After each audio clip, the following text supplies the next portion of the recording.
안녕하세요. 썰맘 구독자 여러분. 지렁이도 밟으면 꿈틀거린다는 말 다들 들어보셨죠?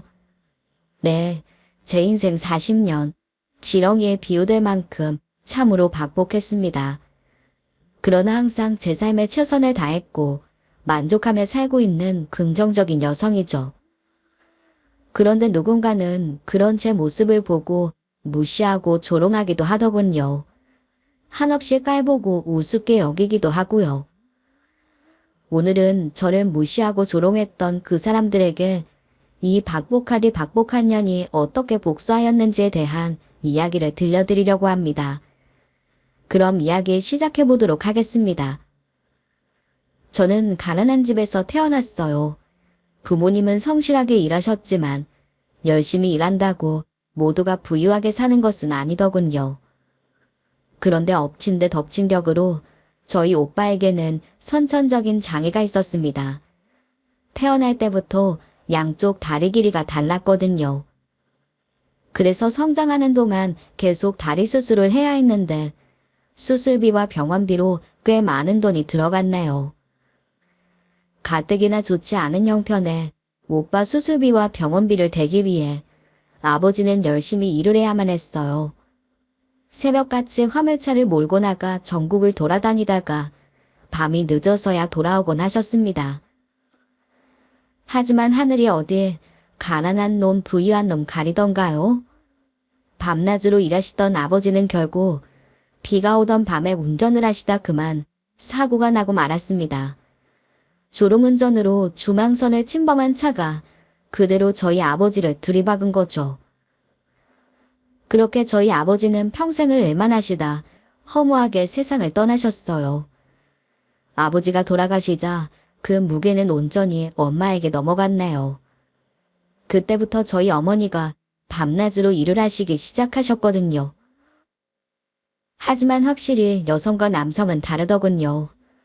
저희 어머니는 제 양육비와 오빠의 병원비를 감당하기 위해 몸이 부서져라 일을 하셨고 그 결과 과로로 인해 온몸의 연골이 망가져 더는 일을 하실 수 없게 되셨습니다.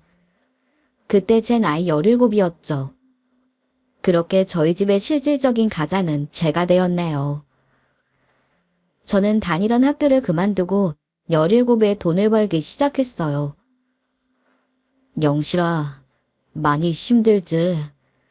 오빠가 다리라도 멀쩡하면 밖에 나가서 한 푼이라도 벌어올 텐데. 나 때문에 네가 너무 고생하는 것 같아. 아니야, 그런 말 하지 마, 오빠. 나보다 집에서 엄마 돌보는 오빠가 더 고생이지. 영실아, 열심히 일하는 것도 좋은데 너 돈 번다고 학교도 그만두고 졸업장 하나 없잖아. 오빠는 네가 검정고시라도 쳐서 고등학교 졸업장은 받았으면 좋겠는데. 검정고시? 나 공부엔 자신 없는데. 그래도 오빠 마음이 그렇다니까 한번 생각해 볼게. 실은 저도 내심 학교를 다 못 마치고 어린 나이에 돈을 벌어야 한다는 게 속상할 때가 많았습니다. 그럼에도 그동안은 일이 너무 바빠 차마 공부를 시작할 엄두가 나지 않았어요. 하지만 오빠와 대화를 나눈 다음 날부터 다시 한번 깊게 생각하게 되더군요. 그래서 그 뒤로 틈틈이 검정고시를 준비하기 시작했습니다. 그리고 마침내 검정고시에 합격했어요. 검정고시 합격증을 받자마자 곧장 엄마에게 달려가 보여드렸네요. 병상에 계신 엄마도 너무 기뻐하시더라고요. 그런데 그게 엄마의 마지막 미소가 될 줄은 그때는 예상하지 못했던 거죠. 엄마는 제가 합격한 뒤 얼마 안가 돌아가셨어요. 저는 엄마를 보낸 뒤로 슬픔을 잊기 위해 더욱 일에 매달렸죠. 그런데 문득 엄마가 살아생전 입버릇처럼 말씀하시던 게 떠오르더군요. 내가 너 시집 가는 건 꼭 보고 가야 하는데. 그동안은 엄마가 그런 말씀을 하셔도 당장에 눈앞에 일이 너무 바빠 너네는 꿈도 못 꿔거든요. 그런데 엄마가 돌아가시고 조금씩 생활에 여유가 생기면서 늦었지만 지금이라도 엄마의 소원을 들어드려야겠다는 생각이 들었습니다. 그래서 일하는 가게 사장님의 주선으로 소개팅에 나가게 되었어요. 거기서 만난 게 지금의 남편이죠. 남편은 건설 현장에서 일을 하는 타일공이었습니다. 남편은 어려운 환경에서도 씩씩하고 당차게 사는 제 모습이 좋다고 했고, 저희는 금방 결혼을 약속한 사이가 되었어요. 그러나 결혼 준비에는 커다란 난관이 절 기다리고 있었습니다. 네가 영실이니? 우리 집 골칫거리를 누가 데려가나 했더니 초록은 동색이라고 끼리끼리 만났나 보네. 아우 창피해. 넌 어떻게 여자를 만나도 꼭 너 같은 걸 만나고 다니니? 엄마, 그게 무슨 말씀이세요? 영실이가 어때서요? 영실이 진짜 좋은 여자요. 오늘 처음 얼굴 본 건데 어떻게 사람 면전에 대고 그런 말씀을 하세요? 너는 똥인지 된장인지 꼭 찍어 먹어봐야 그걸 아니? 딱 보면 싹수가 어떤지 각이 나오지. 얘 동대문에서 일한다며?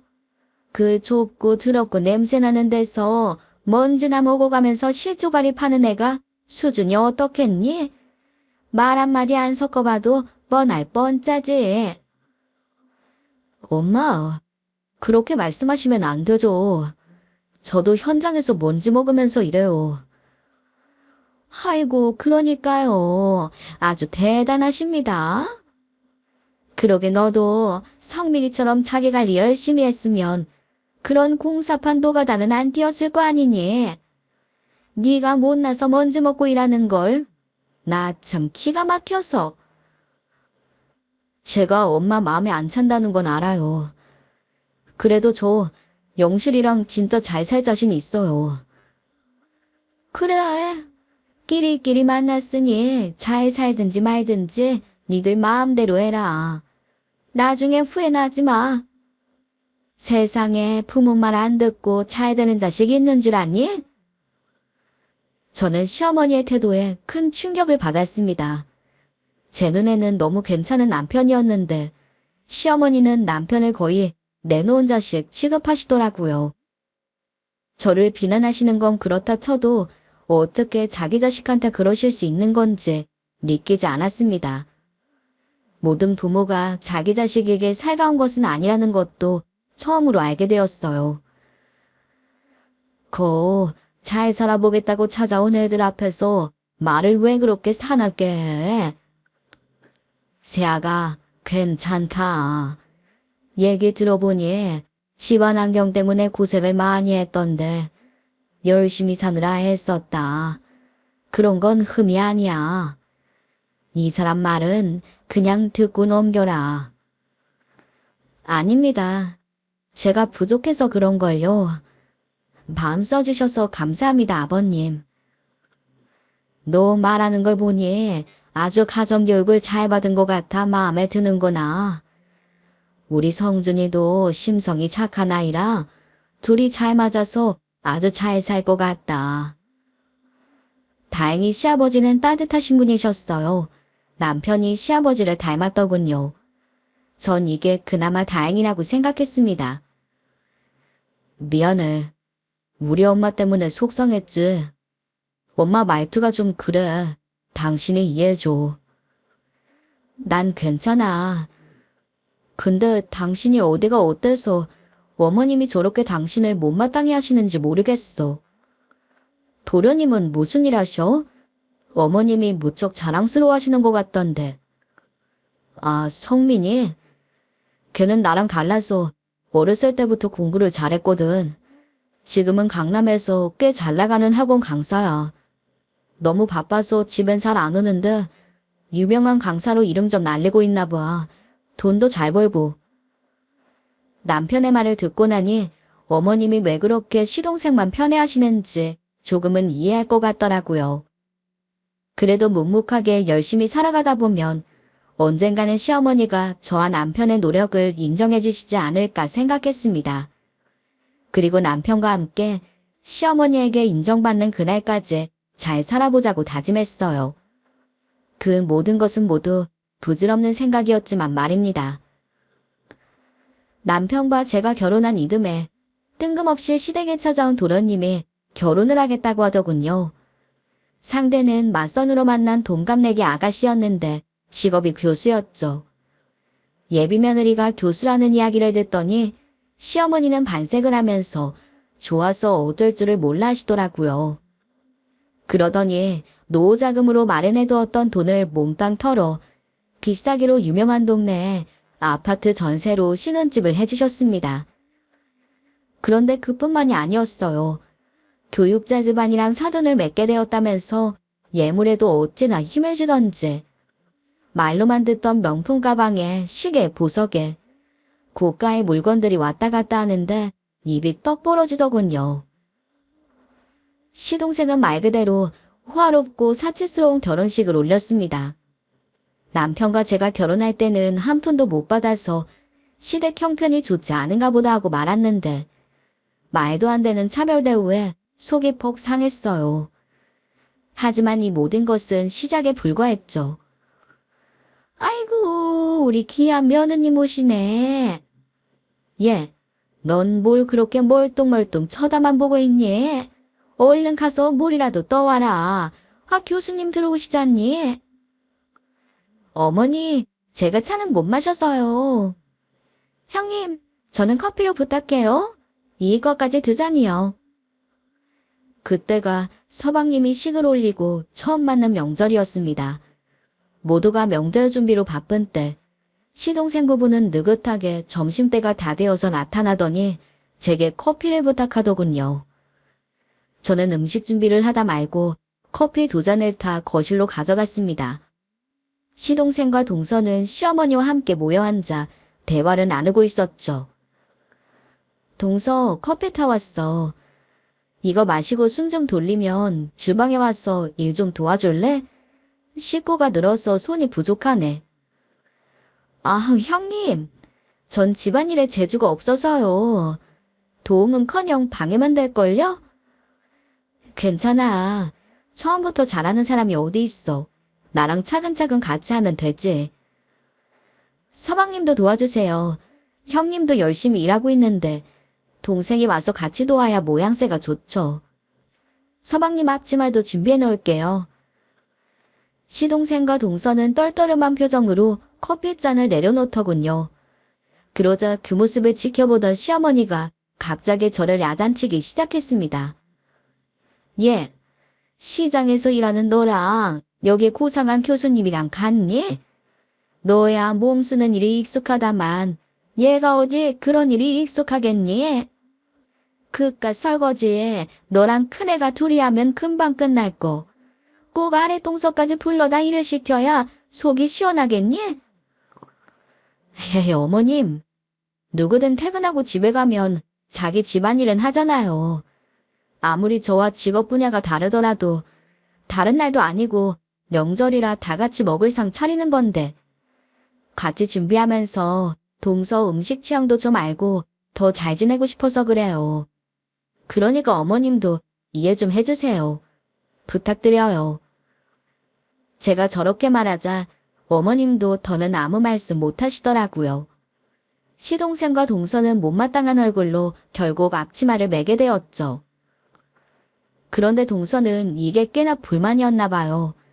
그 이후로 동서가 저를 대하는 태도가 시어머니 못지않게 노골적으로 바뀌기 시작했네요. 형님, 요즘 많이 어려우세요? 옷이 그게 뭐예요? 아우, 저 보풀들 좀 봐. 아니, 이 정도면 걸레로도 못 쓰는 거 아니에요? 걸레라니. 이거 산지 1년밖에 안 된 거야. 헐, 그럼 혹시 시장에서 사신 거예요? 아, 그래서 그런가 보다. 몰랐어요. 저는 옷은 백화점에서만 사봤어. 시장에도 좋은 옷 많아. 동서, 다음에 장 보러 갈 때 동서 것도 하나 골라줄까? 어머머, 됐어요. 절대 거기서 제 거 살 생각하지 마세요. 그래 뭐, 나중에 생각 있으면 이야기해줘. 아, 그나저나 동서, 서방님 차 바꾸셨어? 시장 가려고 나가보니 웬 못 보던 고급차 한 대가 시댁 앞에 주차되어 있던데. 시장에서 옷 사신다면서 보는 눈은 있으셔가지고. 맞아요. 올해 출시된 신차 모델이에요. 근데 저거 제 차예요. 그래? 근데 동서, 전에 타고 다니던 차도 얼마 안 된 거 아니었어? 아휴, 형님 걱정이나 하세요. 원래 교수는 품위 유지비로 이 정도는 기본으로 들어요. 안 그러면 학생들한테 무시당한다고요. 아, 맞다. 형님 검고 출신이라고 그랬죠. 그럼 교수인 제 마음이나 제가 가르치는 학생들 마음이나 하나도 모르시겠다. 근데 진짜 검고 출신이 있긴 하네요. 저 실제로 처음 봐요. 정말 속 편하겠다. 품위 유지할 일 없어서. 동서의 말에 소파에 누워있던 시동생이 킥킥대며 웃더군요. 못 배운 건 부끄러운 게 아닌데 대놓고 저렇게 놀림을 당하니 저는 말문이 턱 막혀 아무 말을 할 수가 없었습니다. 그러자 옆에 있던 남편이 나서서 동서에게 한마디 해주었죠. 재수씨, 저도 고졸입니다. 검정고시 출신도 고등학교 졸업한 거나 마찬가지인데 왜 제 와이프한테 그런 소리를 하는지 모르겠네요. 대학 교수면 배운 사람 아닙니까? 배우신 분이 그러시면 안 되죠. 그리고 듣자니 부교수도 아니고 조교수라면서요. 그렇게 비싼 옷, 비싼 차 사느라 열심히 게 아니라 논문 쓰고 연구하는데 더 신경 써야 되지 않습니까? 아, 형, 왜 갑자기 끼어들어서 훈계를 하고 그래? 여자들 싸움에 끼어들지 말자. 뭐, 여자들 싸워? 야, 임마, 너도 문제야. 네 형수가 네 와이프보다 어른이야. 말버릇이 그게 뭐니? 너부터가 형수를 우습게 여기니까 네 와이프도 태도가 그 모양이지. 그동안 나 우습게 보고 형 대접 안 하는 건 참고 넘겼지만 우리 집사람한테 함부로 하는 건 절대 용서 못해. 윗사람한테 그러는 거 아니라고 네 와이프한테도 제대로 일러줘. 알아들었어. 남편의 말에 서방님의 표정이 딱딱하게 굳어졌습니다. 그러자 이번에도 옆에서 지켜보고 있던 시어머니가 남편에게 고함을 질렀네요. 그만들 해라. 성진이 너도 잘한 거 없다. 어디 부모 앞에서 건방지게 큰 소리를 내? 윗사람이 되었으면 너 그렇게 아랫사람 허물도 덮어주고 눈 감아줄 줄 알아야지. 둘째에게 신경 쓰지 마라. 애들이 자격지심에 그러는 거야. 아, 당신이야말로 좀 가만히 있어. 왜 끼어들어서 회방이야. 들어보니 하나부터 열까지 전부 큰애기네가 맞는 말만 하는구만. 둘째 너희들, 너네가 잘나서 잘 벌고 잘 사는 건 내 알겠다만 그렇다고 윗사람 무시하고 함부로 하는 거 아니다. 앞으로 한 번만 더 그러면 그땐 나한테 먼저 한 소리 들을 것이야. 그러니 조심들해. 시아버지의 말씀에 모두들 합주기처럼 입을 다물고 말았습니다. 하지만 시어머니는 시동생 부부 편을 들고 시아버지는 우리 부부 편을 들고 나니 시댁은 점점 남과 북으로 갈라질 수밖에 없었네요.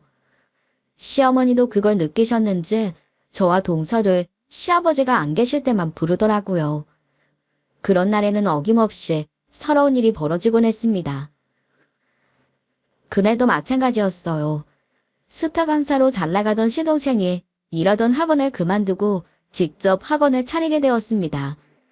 사교육의 성지라고 불리는 학구열 높은 동네에 건물을 통으로 임대해 아주 근사하게 학원을 차렸더라고요. 원장이 된 기념으로 밥을 사겠다고 하길래 좋은 마음으로 선물을 준비해 집을 나섰죠.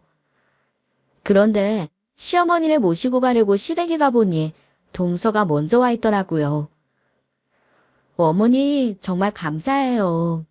어머니께서 도와주신 덕분에 우리 성민 씨 학원 대표원장 됐잖아요. 그동안 능력도 없는 사람들 틈에서 일하느라 스트레스가 많다고 얼마나 투덜거렸는데 시원하게 사직서 내고 나오니까 속이 다 뻥 뚫리는 것 같다면서 그 이가 얼마나 좋아했는데요. 원래 백조는 까마귀들 사이에 있으면 안 되는 법이야.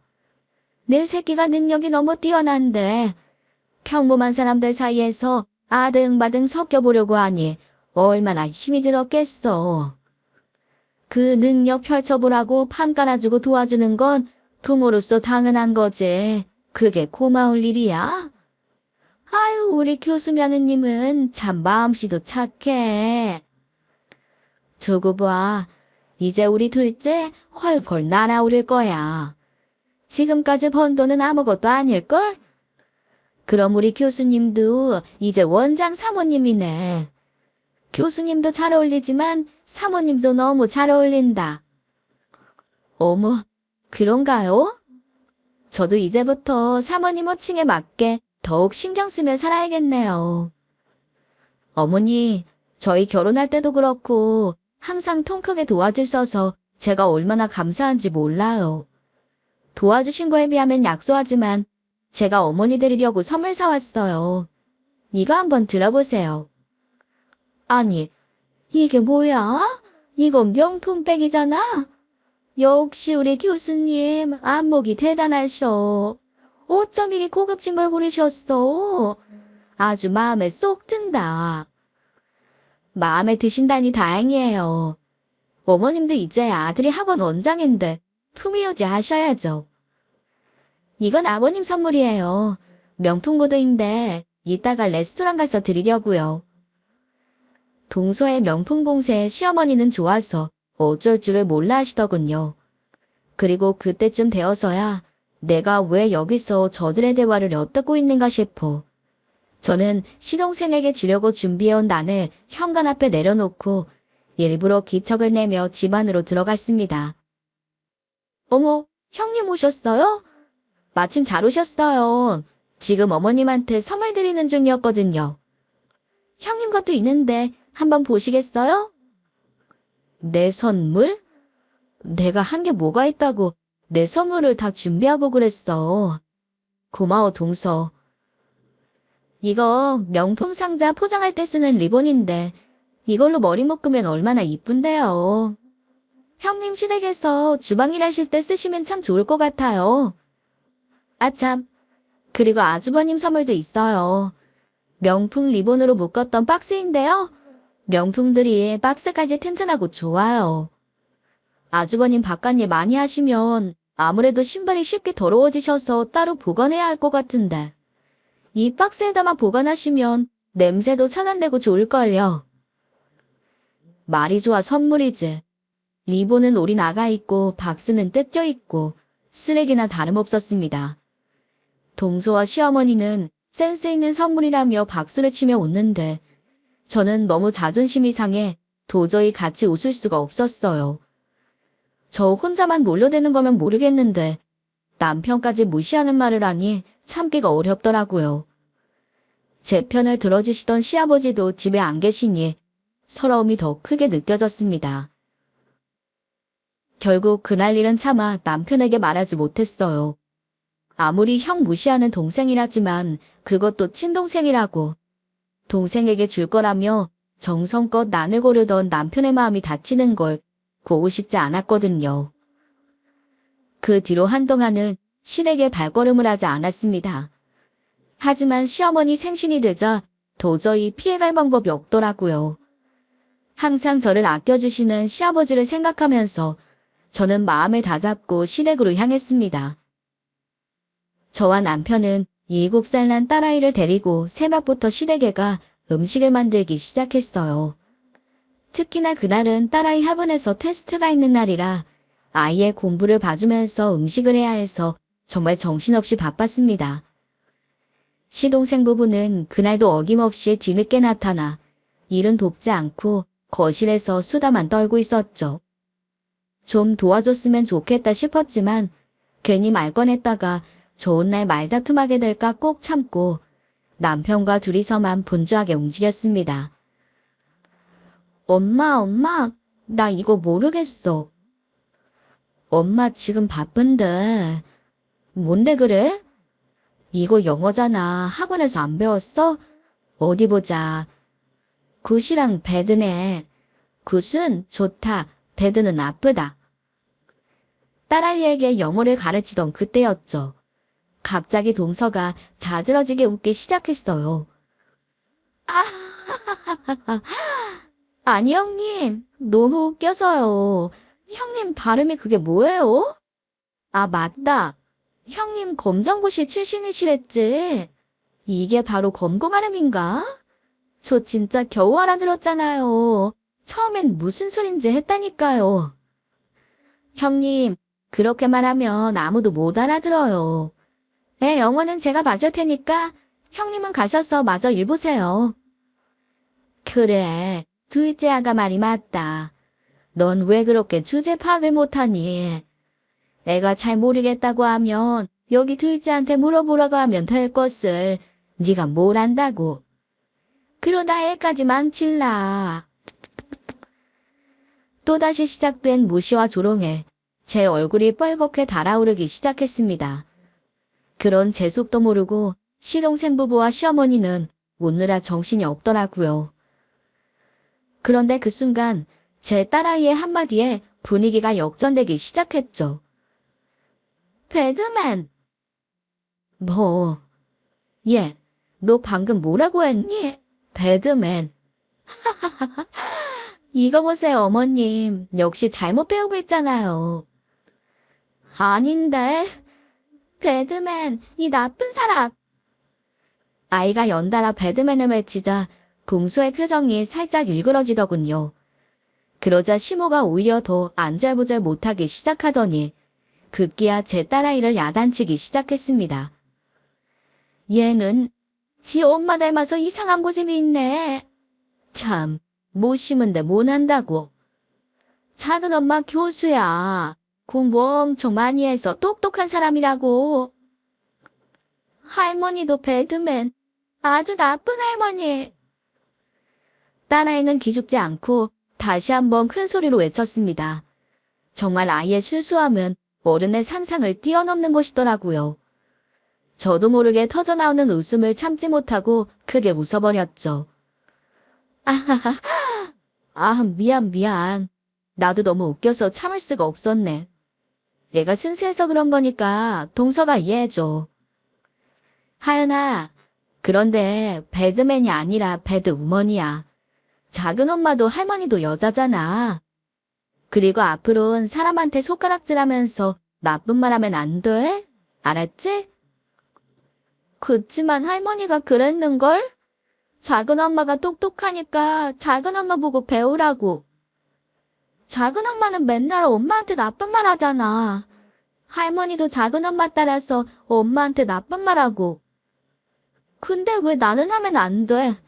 작은 엄마 보고 배우랬는데. 딸아이의 말에 동서와 시어머니는 꿀먹은 벙어리가 되었습니다. 저는 아이의 손을 잡고 토닥이며 동서를 향해 말했어요.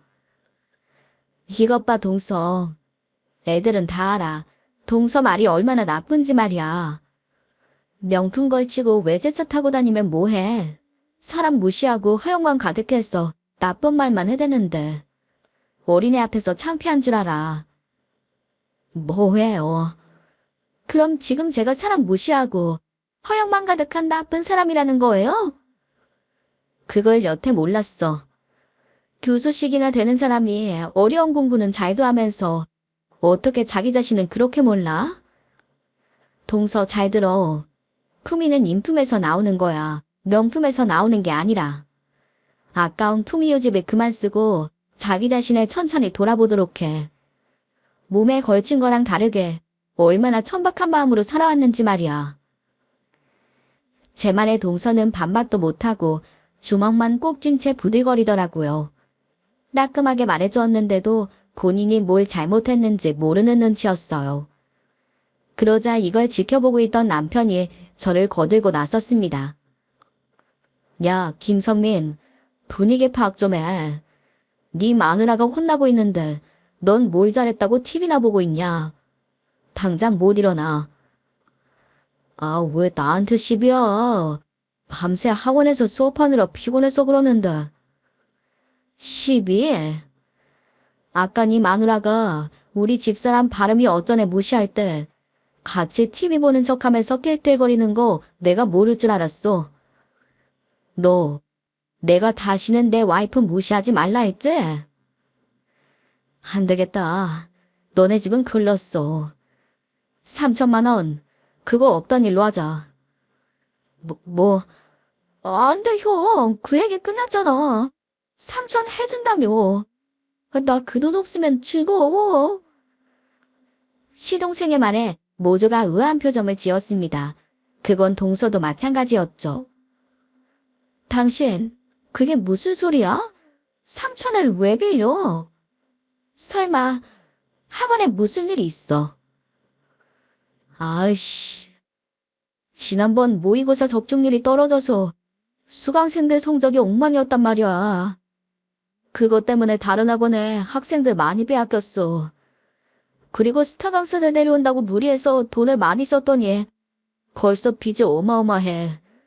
건물 임대료도 살인적인 수준이고. 학원은 뭐 차려놓기만 하면 돈이 저절로 굴러들어오는 건 줄 알아? 당신이 학원 운영에 대해 뭘 알기나 해?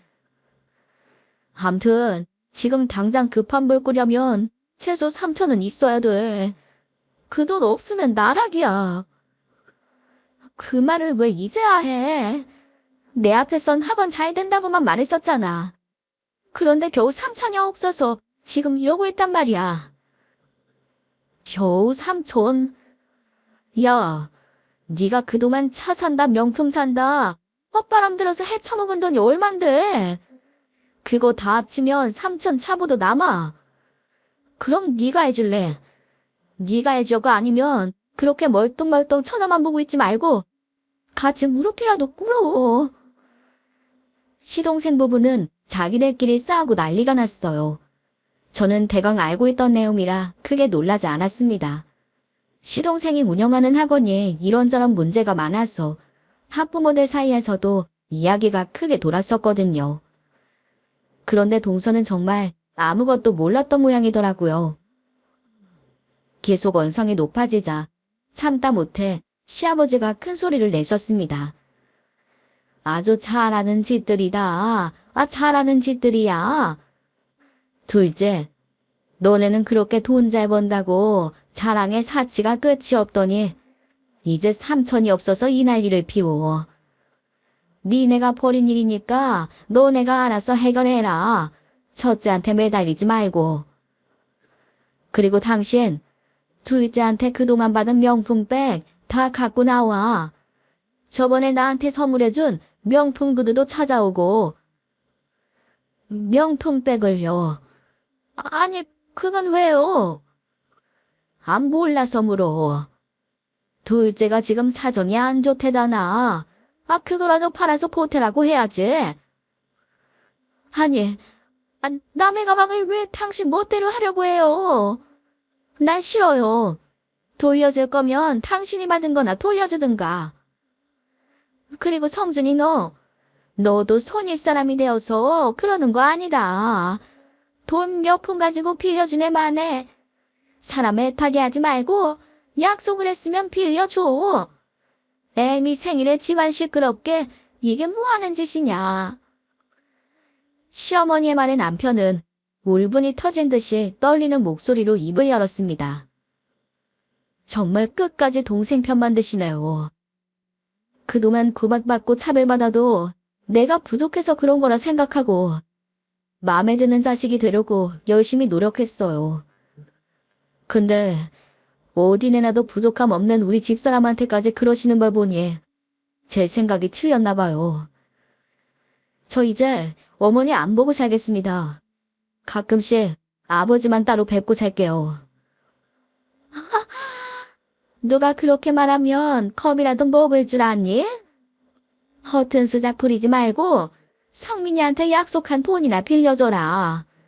네가 형으로서 동생한테 그 정도는 해줄 수 있는 거 아니니? 애가 저렇게 곤경에 처했는데 인정머리 없게 모른 척 할 셈이야? 남편은 도무지 말이 통하지 않는다는 듯한 표정으로 고개를 절레절레 내저으며 집 밖으로 나갔습니다. 저는 황급히 남편의 뒤를 쫓아갔어요. 그동안 힘들었지. 나 때문에 당신까지 무시당하고. 정말 미안해. 이렇게 못난 남편이라. 아니야. 당신이 어디가 못났다 그래. 나한텐 성실하고 착하고 더없이 훌륭한 남편인데. 우리 이제 서로만 바라보면서 열심히 행복하게 잘 살자. 저는 어린애 안듯 남편을 꼭 안아주었습니다. 착한 남편이 시어머니와 절연하기까지 얼마나 많은 고민과 상처가 있었을까 생각하니 안쓰럽더라고요. 남편을 위해서라도 시어머니와는 앞으로 마주치지 않는 것이 좋겠다는 생각도 들었네요. 그런데 이틀이 지난 뒤 늦은 밤 누군가 저희 집 앞에 찾아왔습니다. 시동생 부부였어요. 시동생은 얼굴이 하얗게 질려 안색이 좋지 않았고 동서도 한껏 풀 죽은 표정이더군요. 시동생은 제가 문을 열어주자마자 대뜸 무릎을 꿇더니 싹싹 빌기 시작했습니다. 형님, 형수님, 제가 정말 잘못했습니다. 제 얼굴을 봐서 한 번만 용서해 주세요. 당신 뭐해? 빨리 무릎 꿇지 못해? 약속한 대로 사과 안 하면 지금 이 자리에서 이혼이야. 저번에는 죄송했어요. 뭐가 죄송하냐면, 아씨, 나 이거 꼭 해야 돼? 막말로 내가 죄송할 게 뭐가 있어. 망신 준 건 형님인데. 너 조용히 못해? 내가 무조건 사과라고 했지? 안 그러면 나 죽는다고. 형, 그냥 솔직히 말할게. 지금 학원 사정이 많이 안 좋아. 강의 평가는 바닥이고 학생들은 빠져나가고 진짜 미치기 일보 직전이라고. 인터넷 강의 평가 점수 조작한 게 잘못 걸려서 얼마 전에 경찰 조사도 받았단 말이야. 기사나면 어렵게 모신 강사님들 다 그만두고 안 한다고 할 텐데. 나 그럼 진짜 망해. 제발 딱 3천만 원만 빌려주라. 내가 다음 달에 꼭 갚을게. 이건 잘못했다고 사과를 하러 온 건지 돈 빌려달라고 협박을 하러 온 건지 분간이 안 되는 수준이더라고요. 남편도 기가 찼는지 시동생의 말이 끝나기 무섭게 단호하게 대답했습니다. 싫은데 막말로 네가 나한테 돈 맡겨놨니? 내가 형이면 네 투정 다 들어줘야 돼. 엄마도 그렇고 너도 그렇고 내가 힘들 땐 개무시하고 모르는 척하더니 필요할 때만 날 찾는구나. 됐으니까 당장 꺼져. 재수 씨도 나가요. 형, 그러지 말고 좀 도와줘. 도와주기로 약속했었잖아. 나 진짜 겉보기에만 뻔지르르 하지. 가진 돈 다 날리고 완전 거지라니까. 형은 저축도 잘하고 모아놓은 돈도 좀 있잖아. 동생을 위해서 그거 쓰는 게 그렇게 아까워? 네가 내 마누라 무시하고 조롱하지만 않았어도 그깟 3천 2번도 빌려줬을 거다. 그렇게 잘난 척하면서 사람 무시하더니. 난 절대 빌려줄 마음 없으니까 그만 돌아가. 남편은 매몰차게 시동생의 손을 뿌리치고 집으로 들어가 버렸습니다. 저도 남편 뒤를 따라 들어가려는데 뒤에서 동서가 제 바지가랑이를 붙잡더라고요. 형님, 그동안 서운하셨던 거 알아요. 건방지게 군 거 정말 죄송했어요. 그러니까 고집 부리지 마시고 돈 좀 빌려주세요. 이 사람 학원 잘못되면 저희 빚더미에 앉는단 말이에요. 저 빚만 떠안고 이혼하기 싫어요. 촌스러운 빌라긴 해도 형님 집은 작아잖아요. 담보대출 받으면 3천은 기본으로 나올 텐데 대출이라도 좀 받아주시면 안 돼요? 동서, 그게 지금 사과하는 사람의 태도야? 그동안 사들인 명품 가방만 갖다 팔아도 3천은 나오겠다. 이러지들 말고 어른이면 알아서들 해결해. 저는 끝까지 붙잡는 동서를 뿌리치고 남편을 따라 집으로 들어왔습니다. 시동생 부부는 그 뒤로도 한참을 저희 집 앞에 서 있다가 돌아가더군요. 그리고 몇 분 지나지 않아 제 휴대폰으로 전화가 걸려왔어요. 니들 정말 그딴 식으로 할 거니? 형제 사이에 꼭 그렇게 안 좋은 꼴을 봐야겠어? 그깟 삼촌이 아까워서 동생을 망하게 해. 니들이 사람이야. 어머니, 동서한테 이야기 들으셨나 본데 저희한테 뭐라 하실 게 아니죠. 막말로 서방님이랑 동서가 현금 3천이 없어서 저러겠어요? 차 팔고 이사 나면 해결될 걸. 그러기 싫어서 저희한테 돈 내놓으라는 건데 저희가 왜 그 요구를 들어줘야 하나요? 내 인연. 네가 그런 거지? 네가 멀쩡한 형제 사이를 이간질에서 틀어지게 만든 거잖아. 동서가 교수님이라 너랑 비교되는 게 폐하 꼴리고 심통났니? 못돼 처먹어 가지고는 꼭 없는 것들이 돈 욕심이 더해요. 아유 속상해. 인연이요? 어머니, 정말 해결도 너무하시네요. 혹시나 사과하시려나 싶어서 전화 받은 건데. 저 시집 오면서 제가 잘하면 어머님 마음이 풀어지실까. 그래서 남편도 좀 예뻐해 주시지 않을까 하는 생각에 어머님한테 잘하려고 하고 많이 노력했는데 다 쓸데없는 짓이었네요. 어머님 아들하기엔 그 이가 너무 아까워요. 저 이제 어머님 며느리 아니고요. 남편도 어머님 아들 아니니까 더 이상 저희한테 연락하지 마세요. 그렇게 아끼시는 둘째 아들이랑 교수 며느리랑 세 분이서 서로 잘 챙겨가며 사시라고요. 저희도 아버님만 챙기면서 살게요.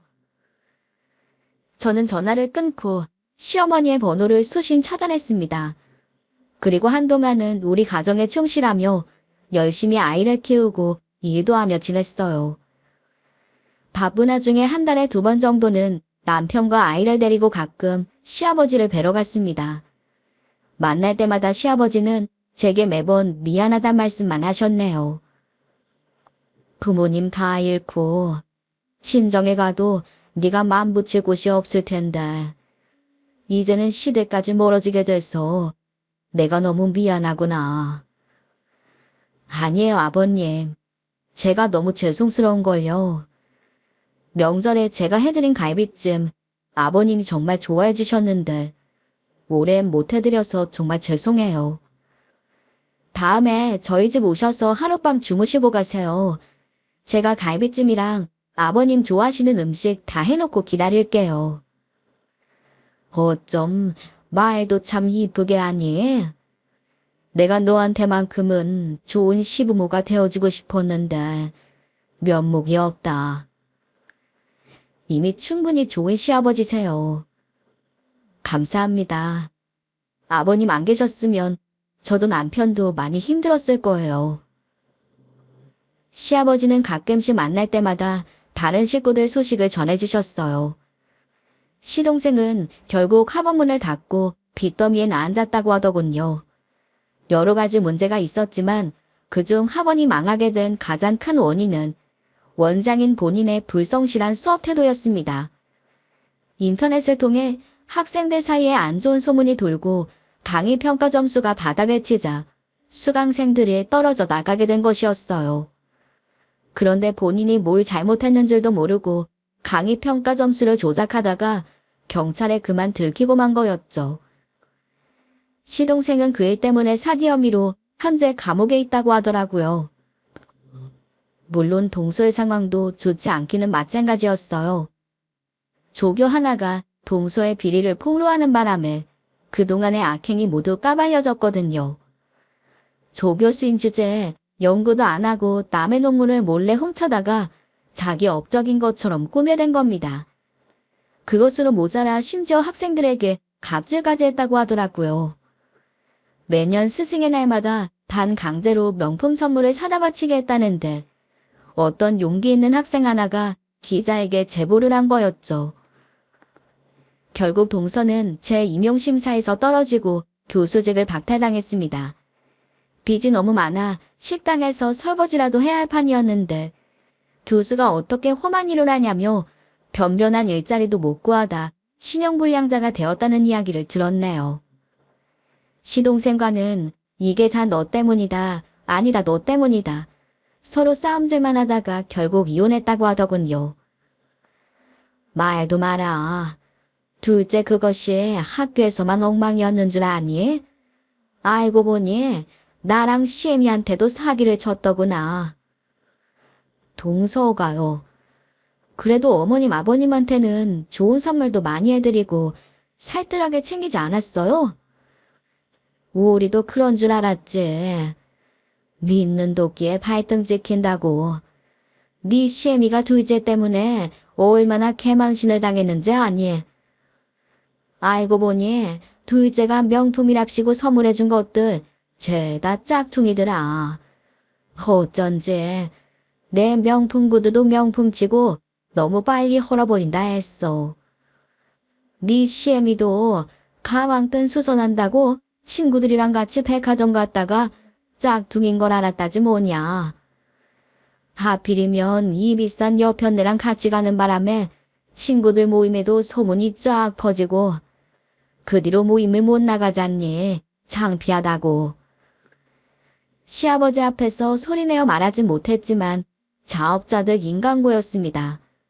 시동생 부부만 예뻐라 하고 챙겨주던 시어머니도 결국 크게 당하고 만 거예요. 시동생 부부가 몰락의 끝을 걸어가는 동안 저희 부부에게는 좋은 일이 연달아 겹쳐 생기게 되었어요. 먼저 남편은 오랫동안 해오던 타일공이를 그만두고 친구와 함께 인테리어 회사를 차렸습니다. 하는 일은 비슷했지만 수입은 훨씬 많아졌어요. 저도 남편의 도움을 받아 동대문 시장 일을 그만두고 작은 카페를 하나 차리게 되었네요. 다양한 실들을 예쁘게 전시하고 원하면 그 자리에서 구입도 할 수 있게 만든 이색적인 컨셉의 카페였어요. 카페니까 당연히 커피와 디저트도 판매했는데 저의 아이디어로 만든 털실 모양의 케이크가 특히 인기 있습니다. 처음엔 신기하고 특이하다면서 손님들이 하나둘 찾아오더니 곧 입소문을 타고 전국에서 사람들이 밀려드는 바람에 카페는 초대박이 났어요. 밀려드는 손님들을 감당할 수가 없어 저는 카페를 2호점, 3호점까지 내게 되었네요. 남편과 저의 수입을 더하니 서울의 작은 아파트도 한 채 살 수 있게 되었고요. 정말 이보다 더 좋을 수는 없다는 생각이 들더군요. 저는 요즘 카페 4호점을 준비하느라 매우 바쁜 날들을 보내고 있습니다. 평생을 가난하고 외롭고 서럽게 살아온 저 같은 사람에게도 이런 날이 오는구나 싶은 요즘입니다. 그러니 만약 지금 여러분들이 힘든 시기를 겪고 계시더라도 선한 마음 잃지 않고 조금만 참고 버티시라고 말씀드리고 싶어요. 여러분들의 굳은 심지에 반드시 좋은 일이 생길 거란 말씀을 드리고 싶습니다. 저의 이야기는 여기까지입니다. 이야기 들어주셔서 감사합니다.